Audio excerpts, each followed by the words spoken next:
Hello ಕುಚುಗೂಸ್, ಎಲ್ಲರಿಗೂ ಮತ್ತೊಮ್ಮೆ ಈ ನನ್ನ ಯೂಟ್ಯೂಬ್ ಚಾನೆಲ್ಗೆ ಸ್ವಾಗತ ಅಂತ ಹೇಳ್ತಾ ಮತ್ತೊಂದು ಹೊಸ ವಿಷಯದೊಂದಿಗೆ ನಿಮ್ಮ ಜೊತೆ ಮಾತನಾಡಬೇಕಂತ ಬಂದೇನಿ. ಅದ್ಯಾವ್ದಪ್ಪ ಅಂತಂದ್ರ 25 ವರ್ಷಕ್ಕನೆ ಕೋಟ್ಯಾಧಿಪತಿಯಾದ ಒಬ್ಬ ಯುವಕನ ಬಗ್ಗೆ, ಆತನ ಸಕ್ಸಸ್ ಸ್ಟೋರಿ ಬಗ್ಗೆ ನಿಮ್ಮ ಮುಂದೆ ನಿಮ್ಮ ಜೊತೆಗೆ ಹಂಚ್ಕೊಳ್ಬೇಕಂತ ಬಂದಿನಿ. ಸೊ ಈ ಒಂದು ಸ್ಟೋರಿನ ನಾನು ಆ ಯುವಕನ ಒಂದು ಪರ್ಸ್ಪೆಕ್ಟಿವ್ ಒಳಗ ನಿಮ್ಮ ಜೊತೆ ಹಂಚ್ಕೋಬೇಕಂತ ಅನ್ಕೊಂಡಿದ್ದೀನಿ. ವೆಲ್, ಈ ಯುವಕ ಒಬ್ಬ ಬೆಂಗಾಲಿ ಹುಡುಗ.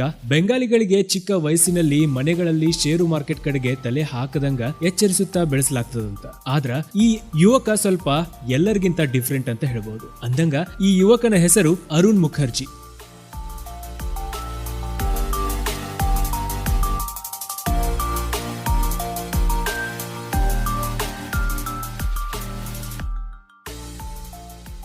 ಎಸ್, ಷೇರು ಮಾರುಕಟ್ಟೆಯೊಳಗ ಲಾಭ ಮಾಡಿ 25 ವರ್ಷ ವಯಸ್ಸಿನೊಳಗೆ ಕೋಟ್ಯಾಧಿಪತಿಯಾದ ಯುವಕನ ಯಶೋಗಾಥೆಯನ್ನ ಈಗ ನಾವು ತಿಳ್ಕೊಳ್ಳೋಣ. ಬೇರೆಲ್ಲರಂಗ ನನ್ನ ತಂದೆ ಕೂಡ ತಮ್ಮ ಹಿರಿಯ ಮಗನಿಗೆ ಅಸ್ಖಲಿತ ಇಂಗ್ಲಿಷ್ ಬರುಹಂಗ ಯೋಚಿಸಿದವರು. ಮನೆಗೆ ತರಿಸುತ್ತಿದ್ದ ಬಿಸಿನೆಸ್ ನ್ಯೂಸ್ ಪೇಪರ್ ಗಳನ್ನ ಓದುವಂತೆ ಹೇಳ್ತಿದ್ರು. ಒಂದು ದಿನ ದಿನಪತ್ರಿಕೆ ಓದುತ್ತಾ ಇದ್ದೆ. ಪೇಪರ್ ನಲ್ಲಿ ಎಕ್ಸೆಲ್ ಶೀಟ್ ನಂತದನ್ನ ನೋಡುವಾಗ ಅಲ್ಲಿ ನಿಂತು ಬಿಟ್ಟೆ. ಅದೇನು ಅಂತ ಕೇಳಿದಾಗ ಸ್ಟಾಕ್ ಬೆಲೆಗಳು ಅಂತ ಹೇಳಿದ್ರು. ಅಂತ ತಮ್ಮ ಬಾಲ್ಯದ ದಿನಗಳನ್ನ ನೆನೆಸಿಕೊಳ್ಳುತ್ತಾ ಅರುಣ್ ಮುಖರ್ಜಿ ಅವರು ಹೇಳಿದ ಮಾತುಗಳಿವು. ಆದ್ರ ಅರುಣ್ ಅವರ ತಂದೆ ಸಲಹೆ ಏನಾಗಿತ್ತಂತಂದ್ರ, ಈ ಷೇರು ಮಾರ್ಕೆಟ್ ನಲ್ಲಿ 90% ಹೂಡಿಕೆದಾರರು ಹಣವನ್ನ ಕಳೆದುಕೊಳ್ತಾರ ಅನ್ನೋದಾಗಿತ್ತು. ಆಗ ಅರುಣ್ ಅವರಲ್ಲೊಂದು ಕ್ರಾಂತಿಕಾರಿ ಆಲೋಚನೆ ಇತ್ತಂತ. ಬಹುತೇಕರು ದೊಡ್ಡ ಸಮಯವನ್ನ ಎಲ್ಲಿ ಕಳೆದುಕೊಳ್ಳುತ್ತಾರೋ ಅಲ್ಲಿ ಗೆಲುವು ಸಾಧಿಸಬೇಕು ಅನ್ನೋದೇ ಅವರ ಪಾಲಿಗೆ ಒಂದು ಸ್ಫೂರ್ತಿ ಆಯಿತು. ತಮ್ಮ ವಯಸ್ಸಿನ ಇತರ ಗೆಳೆಯರು ಲವ್ ಅಂದ್ಕೊಂಡು ಹುಡುಗಿಯರ ಕಡೆಗೊಂದು ಬೆರಗಿನ ನೋಟ ಬೀರುತ್ತಾ ಇರುವಂತಹ ವಯಸ್ಸು ಅಂತಂದ್ರ 16 ವರ್ಷಗಳ ಹಿಂದೆ ಅರುಣ್ ಮುಖರ್ಜಿ ಮಾತ್ರ ಪ್ರತಿನಿತ್ಯ ವಾಣಿಜ್ಯ ನಿಯತಕಾಲಿಕೆಗಳನ್ನ, ವಾಣಿಜ್ಯ ದಿನಪತ್ರಿಕೆಗಳನ್ನ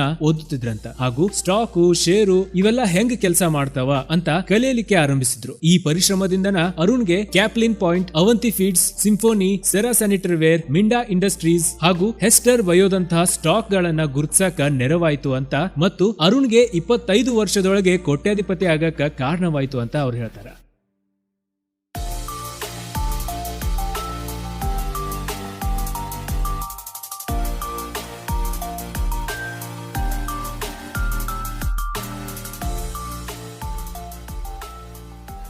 ಸದ್ಯಕ್ಕೆ ಅರುಣ್ ಅವರು ಲಿಸ್ಟೆಡ್ ಕಂಪನಿಗಳು ಮತ್ತು ಸ್ಟಾರ್ಟ್ಅಪ್ ಗಳ ಕಂಪನಿಗಳಲ್ಲಿ ಹೂಡಿಕೆ ಮಾಡತಾರ. ದೇಶದಾದ್ಯಂತ ಹಾಗೂ ಹೊರದೇಶಗಳಲ್ಲೂ ಹೂಡಿಕೆದಾರರ ಜಾಗೃತಿ ಕಾರ್ಯಕ್ರಮವನ್ನ ಆಯೋಜಿಸ್ತಾರಂತ. ಅವ್ರು ಹೇಳೋ ಪ್ರಕಾರ, ನಾನು ವಿಶ್ವದಾದ್ಯಂತ ಪ್ರಯಾಣ ಮಾಡ್ತೀನಿ, ಬುದ್ಧಿವಂತ ಜನರನ್ನ ಭೇಟಿ ಆಗ್ತೀನಿ, ಅವರೊಂದಿಗೆ ಚರ್ಚೆ ಮಾಡ್ತಿರ್ತೀನಿ, ನನ್ನ ಸಂಶೋಧನೆಯಲ್ಲಿ ಯಾವುದು ಸೂಕ್ತ ಅಂತ ಕಂಡು ಬರ್ತದೋ ಅದನ್ನ ಸೇರ್ಪಡೆ ಮಾಡ್ಕೋತೀನಿ. ಈ ರೀತಿಯ ವಿಚಾರ ವಿನಿಮಯ ನನ್ನ ಪಾಲಿಗೆ ಅದ್ಭುತಗಳನ್ನ ಮಾಡ್ಯಾವ ಅಂತಾರ ಮುಖರ್ಜಿ ಅವರು. ಆದ್ರ ಕೆಲವು ಮ್ಯಾನೇಜ್ಮೆಂಟ್ ನವರು ಉತ್ಪ್ರೇಕ್ಷೆ ಮಾಡಿ ಹೇಳುವಂತಹ ವಿಚಾರಗಳ ಬಗ್ಗೆ ಸ್ವಲ್ಪ ಎಚ್ಚರಿಕೆಯಿಂದ ಇರಬೇಕು ಅಂತ ಸಹ ಅರುಣ್ ಅವರು ನಮಗಿಲ್ಲಿ ಒಂದು ಪಾಠವನ್ನ ತಿಳಿಸ್ತಾರೆ. ಮುಖರ್ಜಿ ತಮ್ಮ ಸ್ವಂತದನ್ನ ಮಾಡಾಕ ಬಯಸ್ತಾರಂತ. ಹೂಡಿಕೆದಾರರ ಮಧ್ಯೆ ಅರುಣ್ಗೆ ಭಾರಿ ಫಾಲೋವಿಂಗ್ ಅದ. ಟ್ವಿಟರ್ ಒಳಗ 80,000ಕ್ಕೂ ಹೆಚ್ಚು ಫಾಲೋವರ್ ಅದಾರ. ಈಗ ಬೆಂಗಾಲಿಗಳು ಯಾರು ತಮ್ಮ ಕುಟುಂಬದವರಿಂದ ಉತ್ತೇಜನ ಸಿಕ್ಕಿರ್ಲಿಲ್ಲವೋ ಅಂತವರು ತಮ್ಮ ಪೋರ್ಟ್ಫೋಲಿಯೋ ವಿಚಾರದಲ್ಲಿ ಗೊಂದಲಗಳಿದ್ದಲ್ಲಿ ಅರುಣ್ ಅವರ ಸಲಹೆಯನ್ನ ಕೇಳ್ತಾರಂತ. ಅಂದಂಗ ವಯಸ್ಸು ಮುಖರ್ಜಿ ಅವರ ಪರವಾಗಿನ ಅದ. ಆದ್ರಿಂದ ರಿಸ್ಕ್ ತೆಗೆದುಕೊಳ್ಳುವುದಕ್ಕೆ ಹೆದರಂಗಿಲ್ಲ ನಾನು ಅಂತ ಹೇಳ್ತಾರೆ. ಉತ್ತಮ ತಂಡ ಹಾಗೂ ದೃಷ್ಟಿಕೋನ ಇರುವ ತಂಡ ಇರುವ ಸಂಸ್ಥೆಗಳ ಹುಡುಕಾಟ ನಡೆಸ್ತಾರಂತ.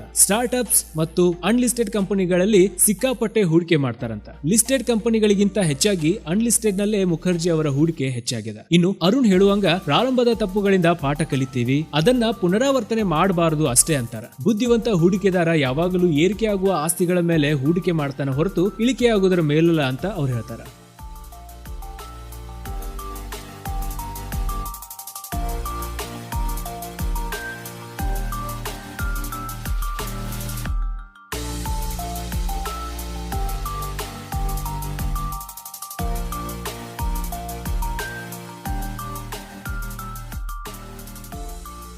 ಸೊ ಆ ಕಾರಣಕ್ಕಾಗಿ ಇಂದಿಗೂ ನನ್ನ ಬಳಿ ಸ್ವಂತ ಕಾರಿಲ್ಲ ಅಂತ ಅವ್ರು ಹೇಳ್ತಾರೆ. ಯಾಕಂದ್ರ ಅಗತ್ಯ ವಸ್ತುಗಳ ಮೇಲೆ ಮಾತ್ರ ನಾನು ಹೂಡಿಕೆಯನ್ನ ಮಾಡ್ತೀನಿ ಅಂತ ಅವ್ರು ಹೇಳಿದ್ರು. ಮನೆ ಎಂಬುದು ಅಗತ್ಯ. ನನ್ನ ಬಳಿ ಹೆಚ್ಚು ಮನೆಗಳದಾವ. ಹೊಸ ಮನೆ ನನಗೆ ಹೆಚ್ಚು ಸ್ಥಳಾವಕಾಶ ಹಾಗೂ ವಿಶ್ರಾಂತಿಯನ್ನ ನೀಡ್ತದೆ. ಆದ್ರಿಂದ ನನ್ನ ಗುರಿಯು ಬೆಲೆ ಹೆಚ್ಚಳ ಆಗುವ ಆಸ್ತಿಗಳ ಕಡೆ ಇರ್ತದೆ ಅಂತ ಅವ್ರು ಹೇಳ್ತಾರೆ. ಇನ್ನು ಹೊಸದಾಗಿ ಆರಂಭದ ಹೂಡಿಕೆದಾರರಿಗೆ ಅವರು ಏನು ಸಲಹೆಯನ್ನ ನೀಡ್ತಾರಂತಂದ್ರ, ಈಗಿನ ತಲೆಮಾರು ನೋಟ್ ಬ್ಯಾನ್ ನಂತರ ಬ್ಯಾಂಕಿನ FD ಯಲ್ಲಿ ಹಣ ಹಾಕತಿಲ್ಲ. ಒಂದು ಕಂಪ್ಯೂಟರ್ ಇಟ್ಕೊಂಡು ಮಾಡುವ ಬಿಸ್ನೆಸ್ ಕೂಡ ಆಕರ್ಷಕವಾಗಿರ್ತದ. ಯಾಕೆ ನಿವೃತ್ತಿ ಆಗುವುದಕ್ಕೆ 60 ತನಕ ಕಾಯಬೇಕು? 40ನೇ ವಯಸ್ಸಿನಲ್ಲಿ ಆಗ್ಬೋದಲ್ವಾ? ಶ್ರೀಮಂತರಾಗಿ ನಿವೃತ್ತರಾಗಕ್ಕ ಇಕ್ವಿಟಿ ಷೇರು ಸರಿಯಾದ ದಾರಿ. ಬೇಗ ರಿಟೈರ್ಡ್ ಆಗಿ ಎಂಜಾಯ್ ಮಾಡಿ ಅನ್ನೋದು ಅರುಣ್ ಅವರ ಮಾತು. ದೀರ್ಘಾವಧಿಯ ಬಂಡವಾಳದ ಲಾಭದ ಪ್ರಮಾಣ ಕೇವಲ 10% ಮಾತ್ರ. 26% ನ ಕಂಪೌಂಡ್ ಬೆಳವಣಿಗೆ ನಿಮ್ಮ ಸಂಪತ್ತನ್ನ 10 ವರ್ಷಗಳಲ್ಲಿ 10 ಪಟ್ಟು ಹೆಚ್ಚಿಸ್ತದ ಮತ್ತು ಇದು ಹಣದುಬ್ಬರವನ್ನ ಮೀರಿ ಬೆಳೆದಿರ್ತದ. ನೀವು ಸರಿಯಾಗಿ ಹೂಡಿಕೆ ಮಾಡಕ ಸಾಧ್ಯವಾದ್ರ 30 ವರ್ಷಗಳಲ್ಲಿ 1000 ಪಟ್ಟು ಗಳಿಸುವುದು ದೊಡ್ಡ ವಿಷಯವಲ್ಲ ಅಂತ ಅವ್ರು ಹೇಳ್ತಾರೆ.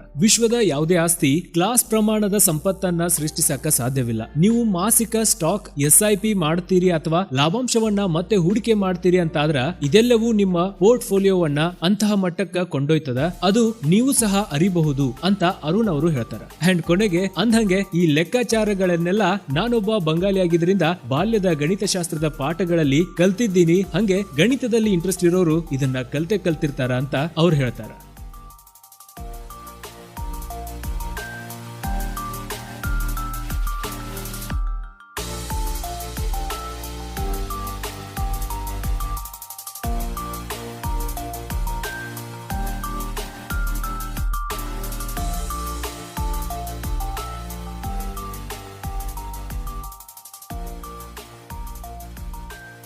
ವೆಲ್ ಕುಚ್ ಇದೊಂಥರ ಒಂದ್ ಸ್ವಲ್ಪ ಡಿಫ್ರೆಂಟ್ ವಿಷಯದ ಮೇಲೆ ಇವತ್ತು ನಿಮ್ಮ ಜೊತೆ ಮಾತನಾಡಕಂತ ಬಂದಿದ್ನಿ. ಅಂಡ್ ಅರುಣ್ ಮುಖರ್ಜಿ ಅವರು ಹೇಳಿದಾಗೆ ಸ್ವಲ್ಪ ಬುದ್ಧಿಯನ್ನ, ಸ್ವಲ್ಪ ತಿಳುವಳಿಕೆಯನ್ನ ಅಂಡ್ ಆ ವಿಚಾರದ ಬಗ್ಗೆ ಒಂದು ನಾಲೆಜ್ ಅನ್ನ ಇಟ್ಕೊಂಡು ನಾವು ಮುಂದುವರಿದ್ರ ನಾವು ಮಾಡಿದ ಹೂಡಿಕೆಯ ಹಣವನ್ನ ದ್ವಿಗುಣಗೊಳಿಸಬಹುದು ಅಂತ ನನಗನ್ನಿಸ್ತದ. ವೆಲ್ ಇದಾಗಿತ್ತು ಇವತ್ತಿನ ಮಾಹಿತಿ. ಈ ಮಾಹಿತಿ ಕುರಿತು ನಿಮ್ಗೆ ಏನಾದ್ರು ಹೇಳೋದಿದ್ರ ಕೆಳಗೆ ಕಾಮೆಂಟ್ ಮಾಡಿ ತಿಳಿಸ್ರಿ. ಅಂಡ್ ಇವತ್ತಿನ ಈ ಮಾಹಿತಿ ಹೆಂಗನಿಸ್ತು ಅನ್ನೋದನ್ನ ಸಹ ಕೆಳಗೆ ಕಾಮೆಂಟ್ ಮಾಡಿ ತಿಳಿಸ್ರಿ. ನಿಮಗೆ ಈ ಮಾಹಿತಿ ಇಷ್ಟವಾಗಿದ್ರ ಲೈಕ್, ಶೇರ್ ಹಾಗೂ ಅಂಡ್ ಮಸ್ಟ್ ಸಬ್ಸ್ಕ್ರೈಬ್ ಮಾಡೋದನ್ನ ಮರಿಬೇಡ್ರಿ. ನೀವು ಸಬ್ಸ್ಕ್ರೈಬ್ ಮಾಡಿ ಬೆಂಬಲಿಸಿದ್ರ ನಮಗೆ ಮತ್ತಷ್ಟು ಹೊಸ ವಿಷಯದೊಂದಿಗೆ ನಿಮ್ಮ ಜೊತೆ ಮಾತನಾಡಕಂತ ಬರ್ಲಿಕ್ಕೆ ಒಂದು ಬೆಂಬಲ ಸಿಕ್ಕಂಗಾಗ್ತದ. ವೆಲ್ ಮತ್ತೊಂದು ಹೊಸ ವಿಷಯದೊಂದಿಗೆ ನಿಮ್ಮ ಜೊತೆ ಮಾತನಾಡಕಂತ ಬರ್ತೀನಿ. ಅಲ್ಲಿವರೆಗೂ ಕುಚಿಕೂಸ್ ಎಲ್ಲೇ ಇರಿ, ಹೆಂಗೆ ಇರಿ, ಯಾವತ್ತೂ ಖುಷಿಯಾಗಿರಿ ಅಂತ ಹೇಳ್ತಾ ಟೇಕ್ ಕೇರ್. ಧನ್ಯವಾದಗಳು.